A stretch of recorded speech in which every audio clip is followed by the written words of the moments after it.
One of the questions I get most often is how you can a subscription to Athletic, as well as which site I prefer to play fantasy on the most.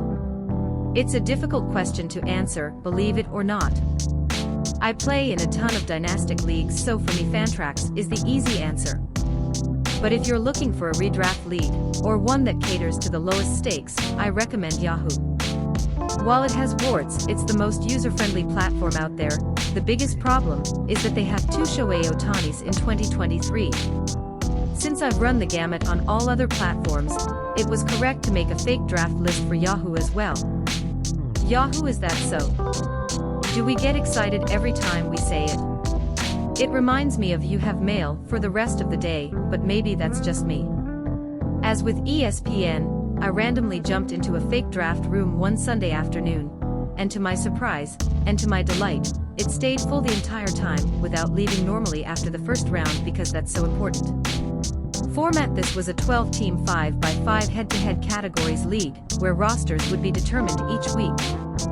The draft was 23 rounds and 3 outfielders, a utility, a catcher, no middle or corner infielders, and all pitchers were labeled pitchers only, not SPS or RPS. You know how we dislike this generation and labels. Pre-draft approach: I always like to try new things with mock drafts, and have discussed going with the RP-heavy approach so I can lock in saves, ages, and wipes each week while loading into the bats. I just couldn't do that.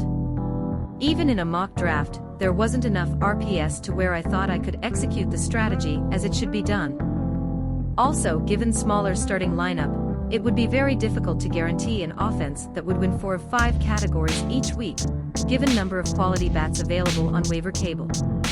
This was a random order for the sketch, and I'm guessing they rewarded me with the first pick because I got a platinum badge at Yahoo. Thanks, friends. Draft fault for each round.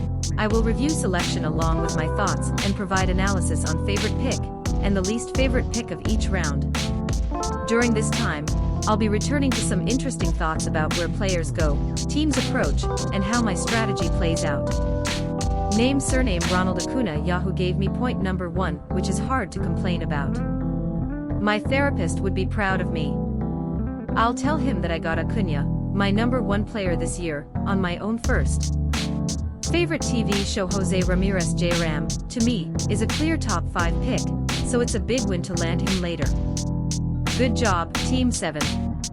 Favorite TV show: Mike Trout I love Trout, and his ability to have a great fantasy season is possible even when battling injuries and his own team. Just look at last season. However, given the risk that comes with it, it's hard to justify it in the first round of this season. Name Surname Paul Goldschmidt wanted to try something a little different with this draft and mix up some players that I don't have any stake in to see how like my team. First base drops early, and while I typically want to grab a José Abreu or Vinnie Pasquantino, I decided to go with the 2022 MVP instead. Favorite TV show: Yordan Alvarez Do. You remember when Trout left? The team must have broken their 11 row because they took Yordan in the second round instead of Trout. Great value for the best batsman in baseball. This is a rallying cry against Yahoo, which has 2 different versions of Ohtani. Let's do nice things. Yahoo name Surname Austin Riley the pitcher. Maybe that would be a smart call, but I hate what third base shows up late in drafts. I've won a lot of Rileys this year, and pairing him with Acuña means indulging Atlanta, I guess. Favorite TV show: Corey Seager Remember, when we could get Seager in round 5 in the first drafts. Good times. Still, I'm evaluating him in the second round, so I like his ability to be late in the third round.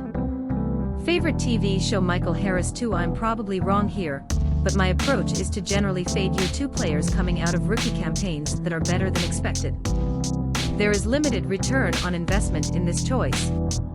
Roll Zack Wheeler. It's time for a pitcher, and the 5 arms are here in front of Wheeler. I don't like Wheeler as an ace, but he's someone I haven't had a ton of exposure to. I discussed going with Gausman, but felt I could take him in round 6. Favorite TV show: Nolan Arenado. I was shocked that Arenado fell into round 4, no matter how shallow the third was. Mostly I saw him going to round 3, so kudos to Team 10 for bringing him here. You can read what I wrote about Shohei Ohtani above. I feel like John Wick with his dog when it comes to not having a double fit for Ohtani at Yahoo. Personal. Name Surname Cedric Mullins I asked for another outfielder and Mullins was the best player left on the board. I love the power-speed combination it offers. Favorite TV show Kevin Gausman F. Too much to wait for Gausman until round 6.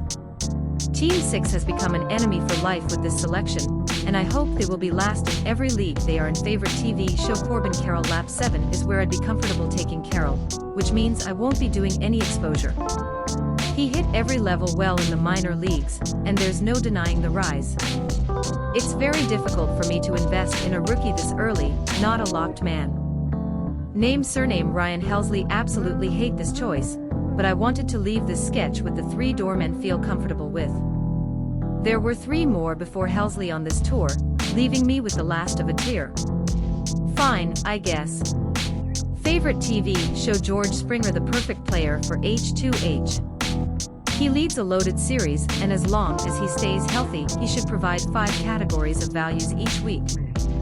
Favorite TV show Salvador Perez. I'm just struggling with why Perez is second catcher ahead of names like Dalton Varsho and Will Smith. Make sure it makes sense. Name Surname Tristan McKenzie. Sticks was great last year, and broke out despite the industry stagnating a bit with it. I just think nickname Sticks are fun, so on the entertainment counter, it's a first-round pick. Favorite TV show Camilo Doval. Okay, Doval was indeed the end of my closest level above, and I overlooked it when I got Helsley. Remind me not to draft during the March Madness next year, okay? To remind me, Steve G. Favorite TV show Jose Miranda. Nobody loves Miranda as much as I do, and it was my obsession last year. But still, round 7 seems too early for him. Even with improvements from 2022, there is limited scope for return value here. Top Wonder Franco. I get Franco in every draft I can, because it's an increase in average batting, and he's still the all-time hope. Let's not call it better than fantasy in real life. Favorite TV show Willie Adams. This is how you write. Dansby Swanson, Gunnar Henderson and O'Neal Cruz were ahead of Adams this round, and Team 2 was able to capture the next on their roster in their own tier.